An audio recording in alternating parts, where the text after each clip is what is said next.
Okay, and welcome back, folks. We have got the first part of the Cold War out of the way, and now we're going to look at the society in the 1950s.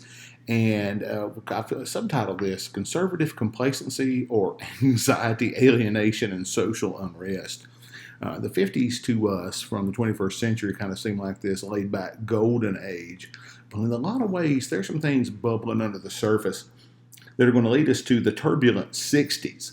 And I'm reading a book right now by General Eisenhower's granddaughter, Susan, and it is interesting to juxtapose her look at her grandfather and his life as the Supreme Commander of the Allied Forces and as President of Columbia University and later as President of the United States with what some of our textbooks say.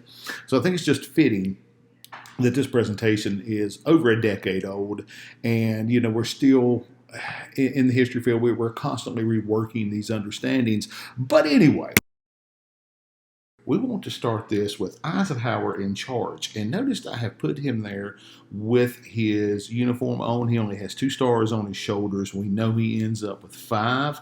But what's going to happen in 52 is Eisenhower is going to become the president of the United States. And, the thing is, why Ike? Well, look at there. That man's a war hero. He defeated the Nazis. Politically, he's neutral to the point that we say that he finally chose the Republican Party. But it's, folks, he really was apolitical at the time. And he could have swung either way. He had this belief that America did not need to be a one-party country, and with the Democrats having been in charge for so long, that he felt it was important for the Republicans to come into the modern era. And so that's kind of neat. So you have that, and he's very grandfatherly, and at least in his approach to the country. In private, he's a much sharper individual than it looks in in some of the video and things like that we have of him. So he strikes all the right chords. War hero, boom. Politically neutral. He's not swinging wildly radical or wildly conservative. Very grandfatherly in that he puts people at ease, and he really wanted to. A legitimately good individual. Now, his vice president, there was going to be a man by the name of Richard Nixon, and we're going to get our bellies full of old Richard Nixon for as we go through it. Did you see Eisenhower? The balding pate, that his age is rather advanced at that time for someone to be president. Not today, obviously. He's going to have some heart issues that are going to see him have a couple of heart attacks. It's going to be a little rough for him. So he picks a relatively young individual from California as his running mate. It's going to be Richard Nixon. And Nixon is very combative, very anti-communist. You know how Nixon talks all the time. And he's a mudslinger. He loves to attack people, throw things around. I mean, he's like the anti-Eisenhower. So you've got the yin and the yang in the Republican Party there. But old Tricky Dick, as people are going to call him, finds himself in a world of mess early on.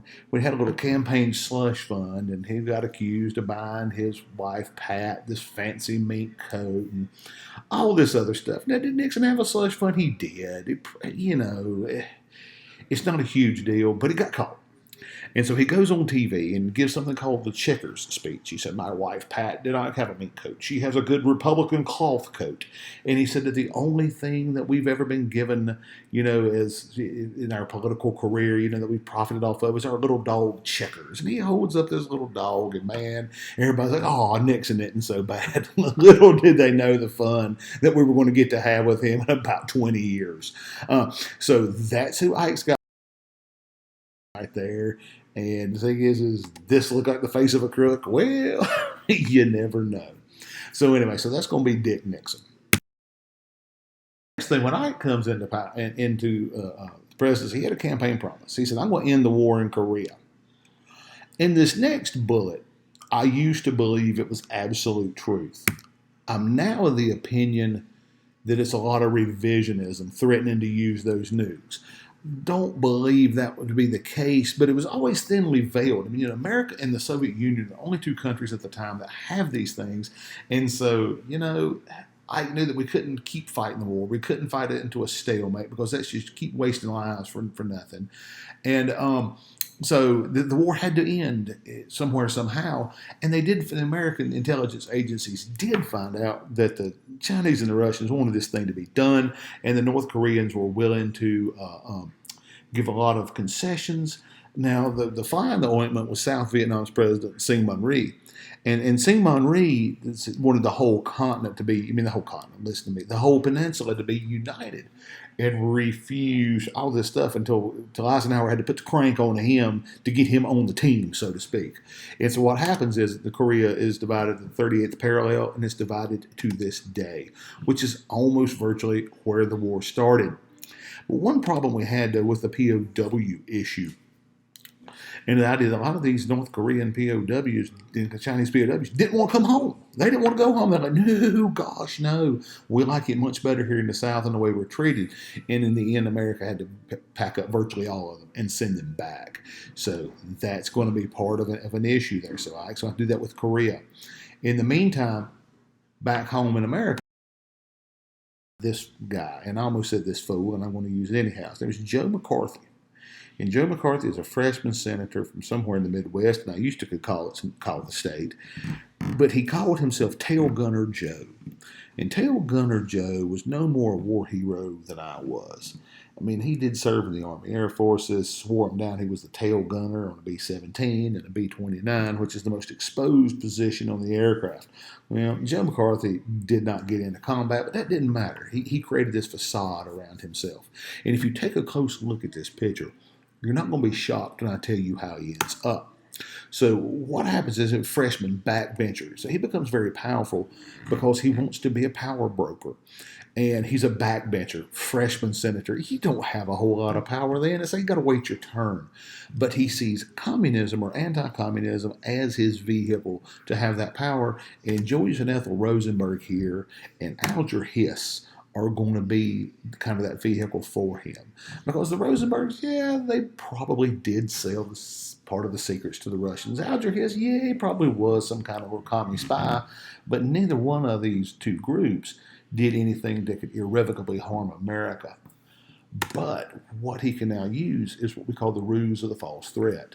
It's like if there's not really a threat, you make one up. And then you have just enough of an issue here with Julius and Ethel and Alger to make it look like it's real.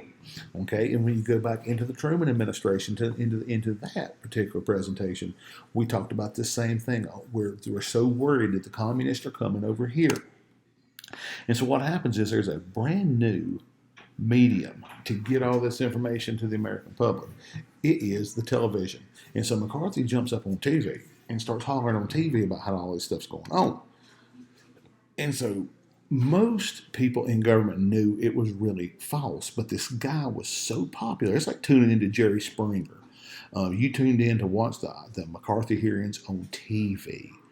And most people in the government knew it was false, but people were scared of this guy because if he painted you with the brush of being a commie, you were done. And so people would ask Eisenhower, why wasn't he doing anything? And he used some old folksy Abilene, Kansas wisdom. He says, you never get in a pissing match with a skunk. Lou Holtz once said when he was at Notre Dame, he said, you don't get in the pissing match with a man who buys ink by the barrel, talking about reporters.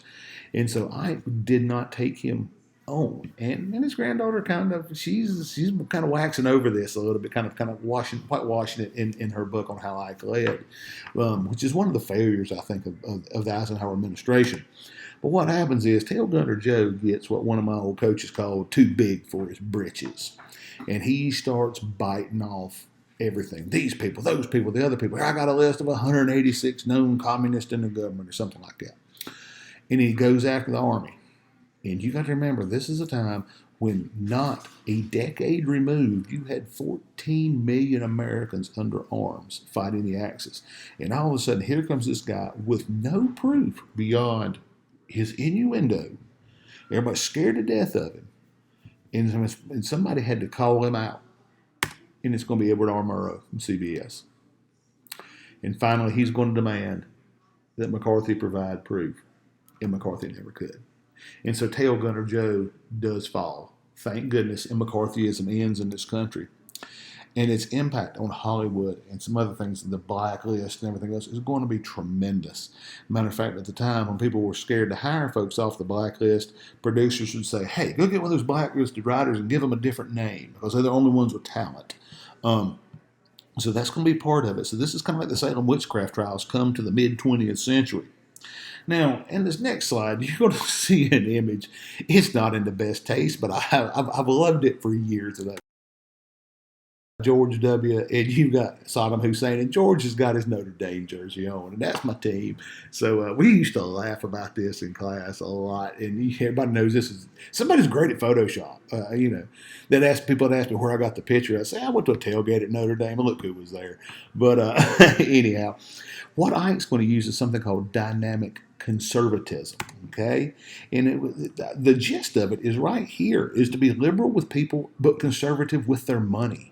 And it's a great little philosophy. I don't know that the Republican Party will let Ike do that today. It's interesting the way the political pendulum swings.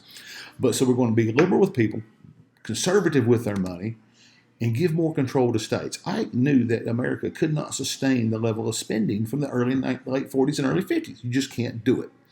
He wanted to privatize a lot of the New Deal programs.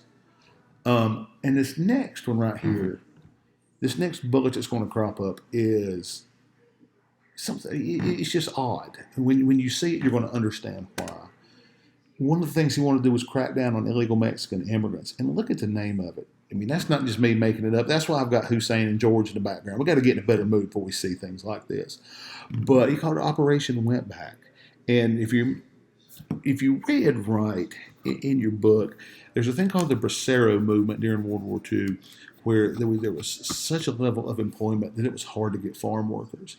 And the federal government actively recruited people from Mexico to come in and work on these farms, the Bracero movement. And now you got elements of the party who want to make sure they don't come over anymore. Operation Wetback. I mean, there is just no way you get away with calling something like that these days. But one of the things that Ike does that really kind of irritates the Republican Party apparatus is that he keeps many of the New Deal programs. So they're there, they're set, they're part of American society. Something that would give the laissez-faire crowd from the early 20th century, just give them all kinds of tremors and make them apoplectic. But what you're going to start to see in the 50s, though, is an affluent society. And a big old house there. I need that house. This one I had to pay taxes on it. I don't want to do that. Or the payment. But what you see is the 50s are a midpoint of steady economic growth from the end of World War II to the early 70s. We're going to see that on the next slide. It's got a nice little chart that I'm going to pop up. But our national security policy, NSC 68 and all that, keeps energy and raw materials flowing to the U.S. from abroad. I mean, it's one of those, Americans begin to import oil. We were an exporter for years. We're an exporter now, believe it or not, which is shocking to me. But, it's going to keep that pouring in, and that's good because you need the oil. You need the raw materials. And to this day, the raw materials are not just things, not things like, bauxite or iron ore, stuff like that. These days, it's rare earth elements and things that we simply don't have, or it's too expensive to get to in this country. And you get new industries that emerge. Chemicals, especially petrochemicals, electronics, and the service industry, which is now what our economy is almost completely based on. Also, you end up with, instead of people living in cities, you end up with a suburban life. People move outside of towns. The automobile, the car, remember that from the 20s. Now it's going to come into its own, and that's going to allow people to live away from where they work. I mean, I live on the north side of Shelby, between Shelby and Falston. I work in Hickory, so it takes me about 45 minutes to get to work. My mother at one point lived in Earl, and she worked in Charlotte for a little while. I mean, you can do that. We call them bedroom communities or suburbs at the time, and the automobile allows that to happen. And we're going to see that in a minute. But John Kenneth Galbraith is going to write a book called The Affluent Society that talks about these changes. This is not their parents or their grandparents or their great-grandparents' country. This is a whole new thing, and it's fueled by the economic growth that the war caused. And so I want you to look at the gross national product, or GNP, as output on this next slide. So when you look at that, you look at 1945, or you look at 1940, And then you got 45, which is a little bit weird because they're not including all the ships and things like it. It's very, very strange how that's computed. But you look at 1970, the year that I was born, you look right there, boom, and it has grown tremendously. It's 2.5 times what it was. So you're seeing a monster growth. Now you see it start to tail off there because we're going to have some problems come the 70s. Now labor and management are going to have some issues. And we had them during the war and just immediately thereafter. But the militancy is going to subside because wages are rising, and it's a good thing. As that economy grows, labor doesn't get to stir up the trouble that it did, 30 years ago. You have the AFL and the CIO combining in 1955, and a lot of corporations are expanding their benefits packages to workers, insurance and retirement and things like that. And a lot of people ask me, say, Brown, why do you continue to work in the education industry when you don't get, paid a heck of a lot? Well, in the public school sector, I have a pretty nice defined retirement package. And I say pretty nice. I mean, it's nothing outlandish, but it allows you to maintain your standard of living basically for the rest of your life. Those are things that are coming along during this time. And then you combine that with what looks like incredible job security, a lot of fringe benefits. And like I said, we're talking about insurance. That's the new thing. You see real wages rise. Man, labor and management, they're going to start to get along because, you know what? The friction point isn't there. That's going to come later, but not in the 50s. And a lot of these boom. Notice a little drawing of an atomic bomb. But I want you to see this. 1958, this British visitor to America says, it seems to me that every other young housewife I see is pregnant. That's right. Look at the birth rate. Right here. 1946 to 1950, and then you got 51 to 55, it's even a little bit higher. My parents were both born in 1946. My father was born on the last day of June, and my mother was born the 6th day of July. They were actually in the hospital together for one day, which is kind of wild. They're first generation baby boomers. Both sets of grandparents came home and from the war, and things take its course. But when you look at this, like down here at the bottom where it says 1957, one baby's born every 7 seconds, that's tremendous. Man, that creates all kinds of issues. It's schools. And won't you take a look at this, grades K through 8. What happens in 60 and 70 when those boomer children are coming to school age? In 60, you've got the first wave of boomers. The 70, you've got the last wave of boomers. And I say, what impact might this have? You've got a school building boom, folks, that is just now backing itself off. Live in towns anymore. We're going to be living in the suburbs. And so there, after the end of World War II, there is a demand for houses. And it's one where, back in the day, you might save up your money and buy your house in cash. I think the bank might freak out if somebody went in with, $150,000 and said, here, we're going to buy a house. Yeah, well, what? I know they freak out at car dealerships when you do that. I've seen that from someone else, not me, obviously, unless it's a really, really cheap used car. But why are people able to buy these houses? There's a couple of things. And again, cars and interstate highways, because you can get outside of the city proper. There's so many men that have been part of the military system. The GI Bill and the Veterans Administration loans make it affordable for a change. And so what you get is a new way of life by the 50s. You don't want to live in the town. You want to live somewhere else. You want to live out where the air is clear and where your kids can play and things like that. It just becomes a different social modality. But one of the problems you get is that services can't keep up. Things like, whether it's roads or whether it's, electricity, the things that are very basic. America has to expand relatively fast. And again, this all keeps the economy kicking right along. Urban living for a minute. And we talked about Levittown, or your book talks about Levittown, and it's in 1949. William Levitt produces 150 houses a week. They're all the same design. Give or take a couple of things like color or whatnot. And what it is cheap mass-produced housing. Like today, it's rare you see a home that has custom-built trusses and things like that. They're built in a factory. And some of this comes from the Levitt brothers. They're like, why can't we produce much like we produced ships or airplanes? And it makes a lot of sense. And there's the picture of Levittown. And this is what happened. $7,990. Can you imagine?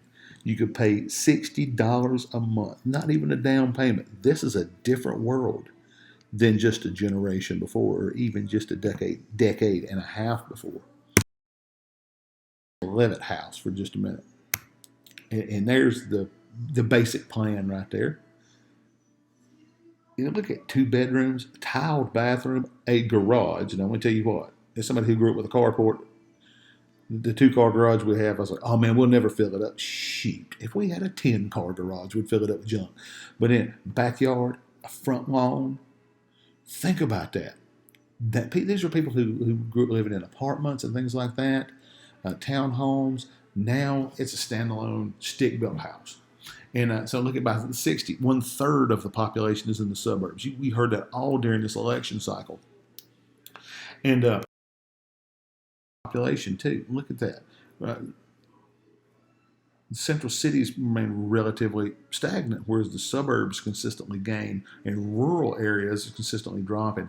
And I put it here, which is Rutherford, Cleveland County, because I've done this in a bunch of different places. And what you see is that movement of people toward the suburb areas, and they're moving out of the small towns and rural areas. But also there's another little element. Television. And I'm going to tell you what, I never think I've got a television that's big enough. If I think we've got a 55 over our mantle. I think I need an 80. But, my wife doesn't see it like that. But once you start to get to these television shows like the Donna Reed show, which I never watched, but Leave It to Beaver, I used to watch that a good deal. Not on its original run, obviously, but in reruns. Father Knows Best was one that used to come on quite a bit. My mother talks a lot about Ozzie and Harriet, but these are shows that become part and parcel to people's lives. When I was in middle school, man, the A-Team. Oh my goodness, Thursday night, 8 o'clock. You had to be home for the A-Team, by gosh. All this business like Dukes of what was it, Friday night when I was younger.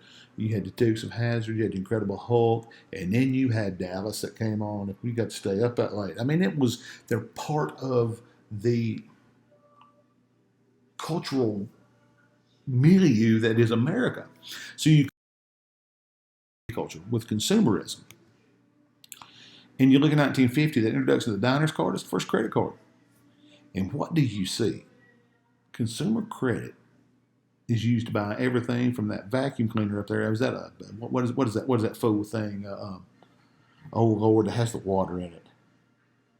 I can't even call it off the top of my head now. That big old $2,000 vacuum cleaner. But anyway, not a big deal. That toaster oven, look at it. You got washers and dryers over there, and you don't think about that until those things go out on you. Okay, and so looking at Life magazine in 1958. They hit on something, and to this day, advertising is based on this.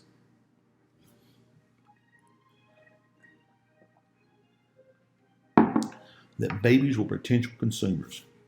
Well, they become consumers real quick when they become, 10, 11, 12 years old. And all of a sudden, so that's where the target starts to happen. Not old people like myself. We spend money on some things, not on others. But young people spend money on all kinds of crazy stuff. Check out the baby with the scan code on its head there. That freaks people out. But look at some of the advertisements. Tupperware. Television, black and white early on. I mean, can you imagine? The Iron Curtain look is here. I mean, look at that right there for ladies. Transistor radios. I mean, this is all kinds of stuff. Tupperware, the promise of plastic in 1950s America. So you get this. We need this stuff. We want this stuff. Okay? Look at that TV. That TV there probably weighs 200 pounds. And it's got a screen about the size of an iPad, if that. It's going to change too. And some of it's going to be done with automation. And you look what happens in that decade immediately following World War II. Factory workers decrease, eliminating those jobs. And you go, oh my goodness, that's a bad thing. We shouldn't be eliminating 1.5 million jobs. Well, it's more than made up by white-collar jobs. Okay. And so what happens is the economy of America begins to shift. Well, we're still an industrial powerhouse. We're going to become a post-industrial powerhouse. You look here at the Mark One, that IBM mainframe, cranking up to. I mean, it's amazing. Now you've got electronic computers, not mechanical ones that are nothing more than a fancy adding machine. Now we're going to have some real computing power, which is nothing like what we know today, obviously, but its origins are there. So you're shifting from blue to white collar. You're going to have automation. We're going to have computers are going to begin to change things. We're going to add to that some corporate consolidation. Okay. And a lot of that's dealing with the Cold War military buildup because the military does not want to deal with these fly-by-night companies like they dealt with, during the war for out of necessity. They want to deal with something that have a history and are going to be there over the long haul. So you have that going on. Like the man in the gray flannel suit, and talk about this idea of the company man. All right, people who would begin their career with a company and stay with it their entire life. We used to have that in education. You would start at one school and you would spend 25, 30 years there. We don't have that anymore. And so all of this was the backdrop of the Cold War weighing on them. We're going to see that in a minute. But in the meantime, it means something here. It's going to have an impact. And that's a 57 Chevrolet there that you see. And notice that's a very modern garage in the background. Be a nice little car to have and drive around. But you look at it, 60 million cars are registered by 1960, and most families have two cars. That is, in my opinion, our house, we have to have two. In a few years, we're going to have three because the boys will want to have one, but they're twins, so they're going to share one. But you start seeing, look at the Cadillac there with all these aircraft themes, the big fins and whatnot. Or in 59, it's a Chevrolet Corvette. Not the first generation, that's the second generation model, but I think it's one of the coolest ones we had. But in 1956, with the Interstate Highway Act, Eisenhower ensures that America has its own version of the German Autobahn. Designed to be able to link cities and areas and places. Originally designed for the military, but now it's for us, right? Think about I-85 in rush hour. Oh my goodness, going toward Greenville, South Carolina, shoot. But this is some of the modernization of America that we see. And McDonald's, absolutely. And that's part of the becoming much more homogenous, whether you're here in Shelby, where I'm sitting, or whether you're in Pittsburgh, where my wife's from. McDonald's is McDonald's. And that becomes a touchstone of America. Or one of the things that you used to see when I was younger that you don't see anymore, Howard Johnson's restaurant, hotels, drive-in movies. The culture of this country was becoming less regionalized and more homogenous. And we take it for granted today. That it's like it is. It's like I'm sitting here watching, like I watched the Panthers get beat a little bit ago. My goodness, they're terrible. But a buddy of mine that lives in Virginia, who I grew up with, he was watching it too. One of my former administrators used to work with me. She was texting me about it. She lived in Washington State. I'm like, okay, y'all just leave me alone. It's awful. Notre Dame is number 2 in the country, so we're all good. Has other impacts. Population's on the move. During the war, you saw people move into the Sun Belt states in order to, because that's where these war industries were located. Because it was a little easier in terms of having to deal with unions and the weather and whatnot. But now the population can get on the move. California is going to boom. Florida is going to boom. The South is going to boom. And look what happens in 55. Walt Disney opens up Disneyland in Southern California, and almost half of the guests come from outside California. I've been by Disneyland. The Disney World I've been to, which is cool, and I want to go back before my sons are too old. Frontierland or Main Street America or Tomorrowland, which is still kind of cool. I mean, to think about it. But not only do you have those parts like Kennywood in Pennsylvania, where my wife's from, the Steel Phantom there, before they basically sissified that thing, it went 97 miles an hour, and it had this loop in it, and it would give you whiplash. And I was like, you got to be a bad individual to ride it, and it was great. I loved it. Now, whatever. They've sissified it. 97. It was like it was going to dump you into Monongahela River. I mean, it was great. Or, when I was younger, when the Carolina Cyclone came along, we used to hold pennies on our chest, and we'd get in that corkscrew and let them go. I'm still shocked we didn't end up in the Mecklenburg County Jail. Or when I originally built this presentation, it was still called Top Gun, the jet coaster. Now it's called Afterburn, but which is a really neat one. And now you've got a Fury 325 over there. You got the Intimidator, and you got that new with the Copperhead Strike that I thought was going to let me fall out. But these become part and parcel to it. People travel all over to go to these amusement parks, and part of that making that culture much more homogenous. We talked a little bit about TV, but I want you to look at this. By 1950, 50 million TV sets. I'm going to tell you what, how many we got in our house? One, two. We got three in our house, and I'm sure my parents had a whole bunch in theirs. My daddy and the TV, I just may as well had one hooked in via IV.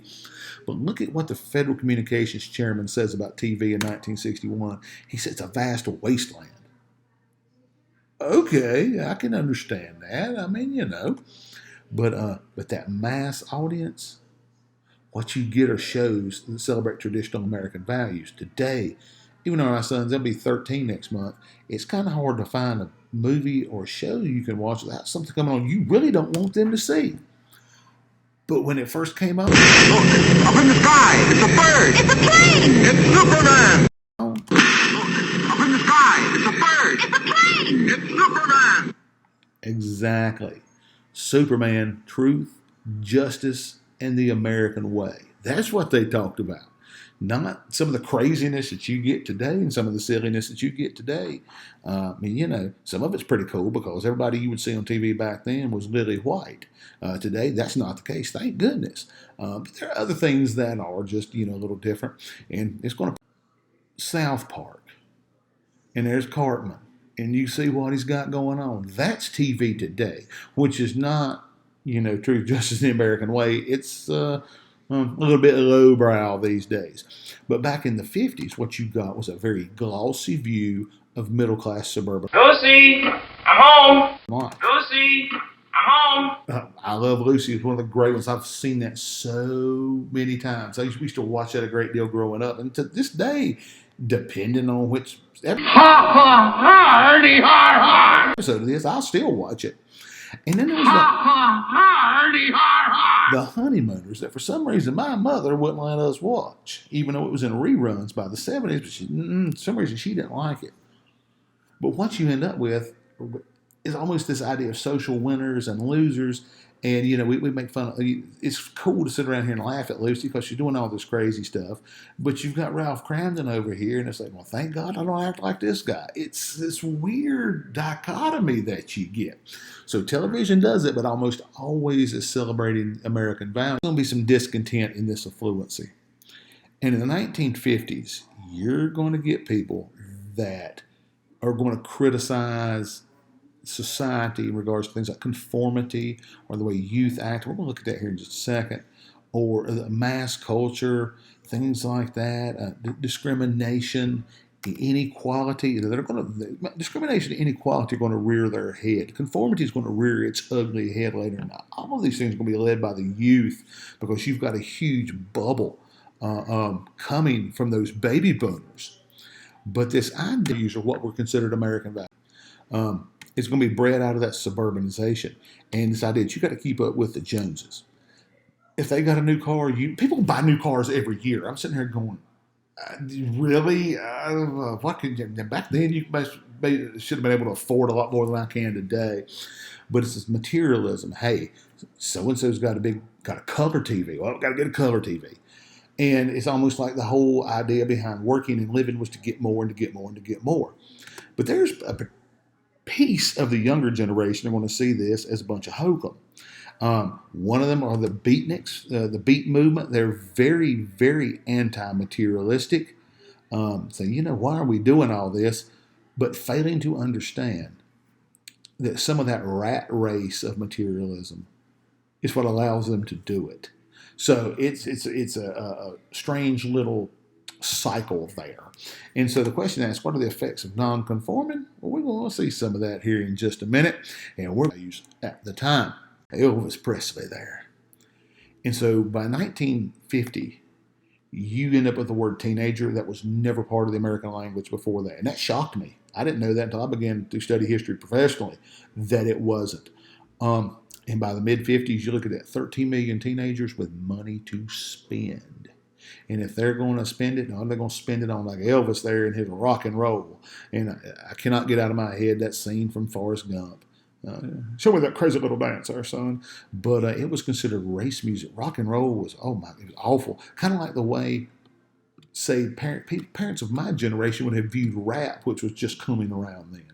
And so that's part of that teen culture there. Pop up here. Here's one for more to it than that. There's this idea of juvenile delinquency becomes a catchphrase.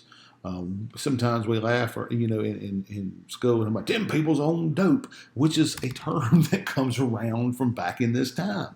In 51, J.D. Salinger writes A Catcher in the Rye, which to this day, ends up on and off banned book list all over America for school.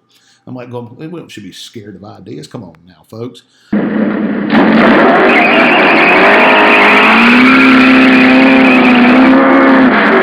you see,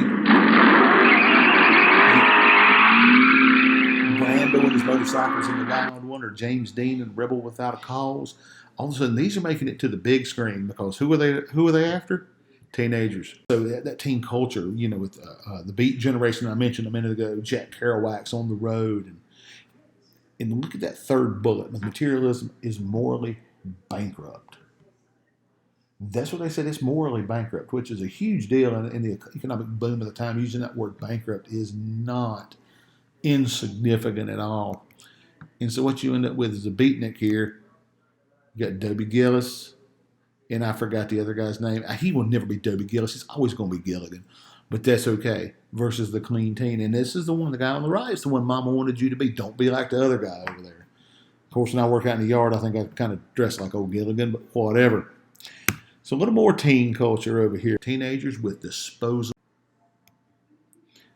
behavioral rules of the 1950s. And you can tell it's been a few years since I developed this presentation because you see Bill Cosby in the background.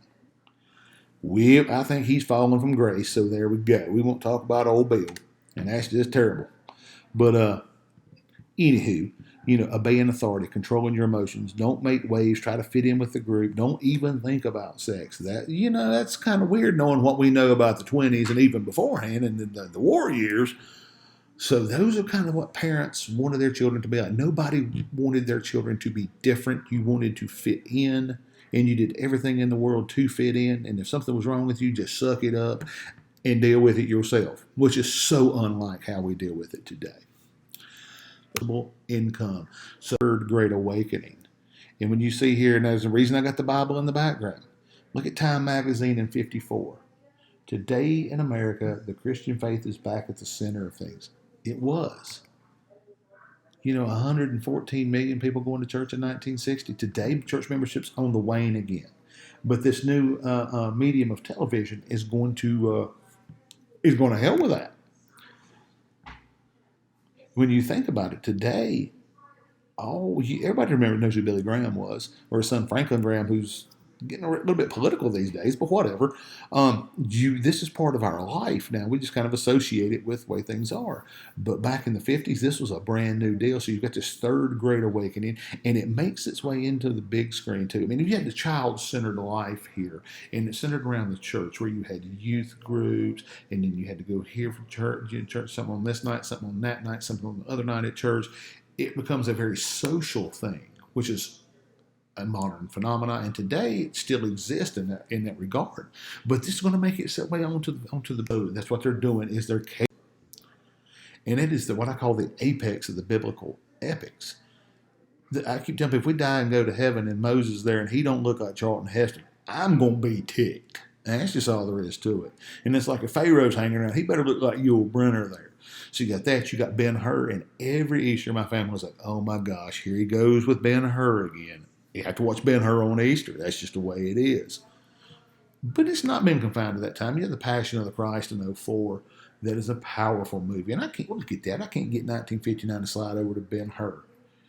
But there's a magazine called The Christian Century.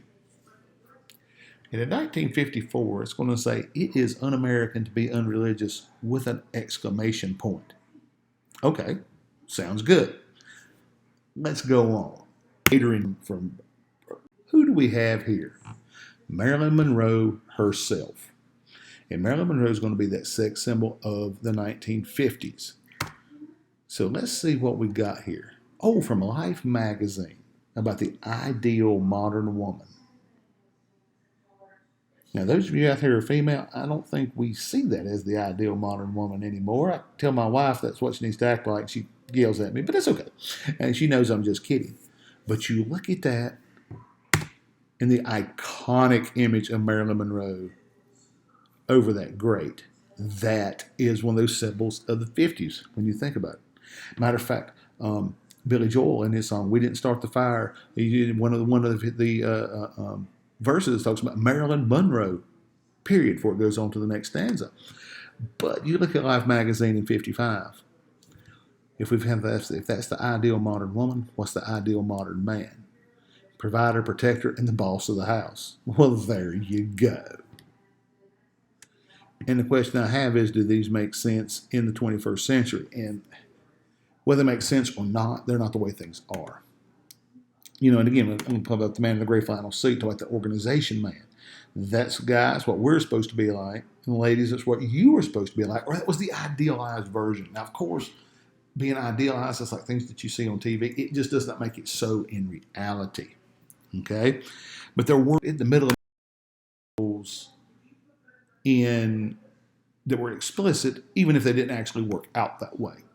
And what happens, you can look in 48 and 53 with Alfred Kinsey. Talks about, you know, what are people doing behind the scenes? Folks, you didn't talk about that stuff in regular company in the 50s until Kinsey comes out with it. There was a movie a few years back about that. We're talking about how extra-American affairs were frequent and premarital sex was common. And all of a sudden, that throws that look of the 50s. This facade of fitting in and everything's idyllic, it throws it into an uproar because Kinsey's like, here's what we're finding. You people say what you want to, but here's what's going on. And again, Life magazine is my friend here. And in the early 50s, that Kinsey's results are an assault. Not that they're wrong, they're an assault on the family, a negation of moral law, and a celebration of our SAT word of the day, licentiousness. When you think about that, Life doesn't say it's wrong. It says it's an assault. You ain't supposed to talk about it. Don't tell everything you know, as Coach Bryson used to say. So let's get about science for a minute. Weird Science here, which was a great 80s movie. But look at these things. 51, the first mainframe electronic computer. Then in 52, we blow up a hydrogen bomb just before Ike takes office. Oh my goodness, that's a big old giant bomb. We'll get to that later.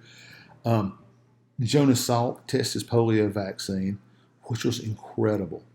Nuclear power plants. NASA's going to put a man on the moon, or at least that's what we think we're going to do.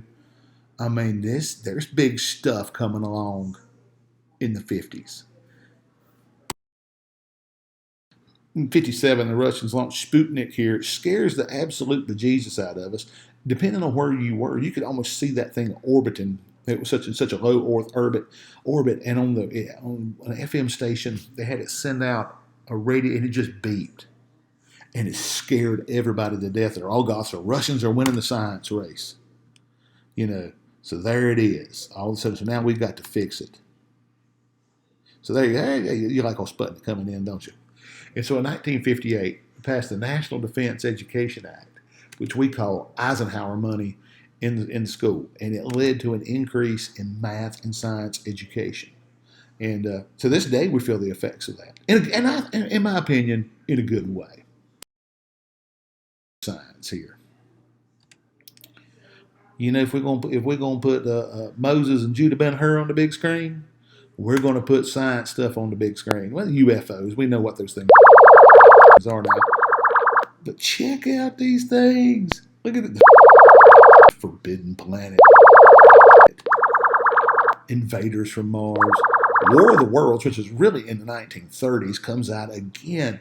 People love some sci-fi, okay? But the thing is, all of this has to be viewed in the backdrop of the Cold War. And those aliens, who were they a metaphor for? Guess what? Think about progress. I want you to look at that thermonuclear explosion in the background. Because what was it Eisenhower's, one of his cabinet members called it an atomic Pearl Harbor just waiting to happen, because there's no way you could monitor the Russians good enough to keep it from happening, or so we thought. Today, oh goodness, it's far different. But so I call this atomic anxieties, such as the duck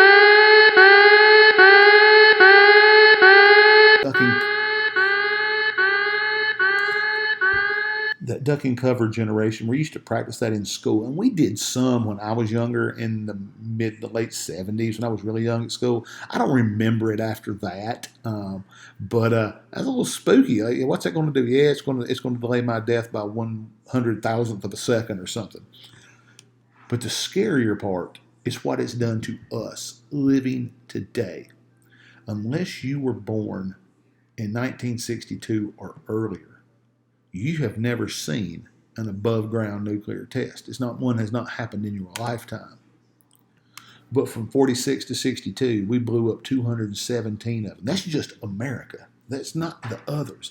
That's America. To this day, we have strontium-90 and cesium-113. Anyway, we have all of these different particles that can only be produced in a nuclear fission or a nuclear fusion reaction, and they're in us.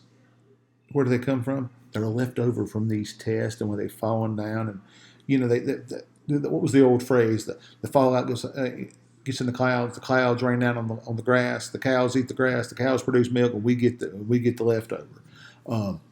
And so it is a real thing. There's not enough in us to hurt anything, but over time, there was a great fear of those mutations. So imagine these weapons and the power that they have now. And so, you got like fallout shelters. I remember seeing those signs on buildings when I was younger. I don't see them much anymore. If you do now, it's kind of a retro thing and kind of cool. But people in the 50s were actually building these things just in case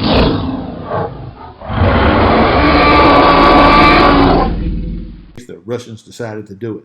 And again, we see this effect in movies.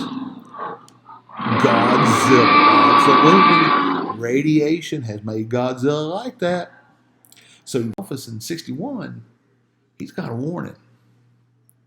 He says to be wary of the growing influence of the military-industrial complex. And I always end with a question. Was it appropriate? The answer is, heck yeah. Heck yeah, because the more guns and bullets and bombs and rockets and planes and things that you got, the more that people want to sell you, the more they want to get used. So it's up with a little bit of a mess by the 1960s. It's a big, giant mess today, but that's a different story. And what have been the results of not heeding his advice?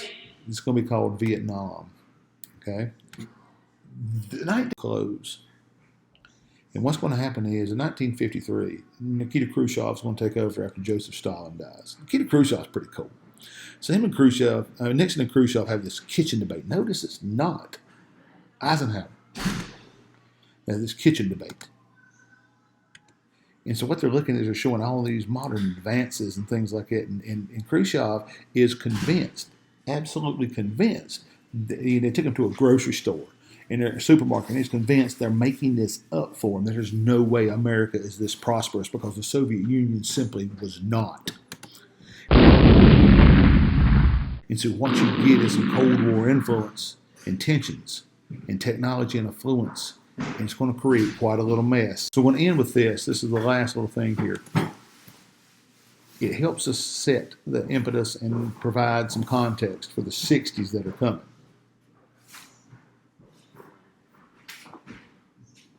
For the next 1950s are not this laid back, idyllic time. There's a lot of problems going on. It's the Russians.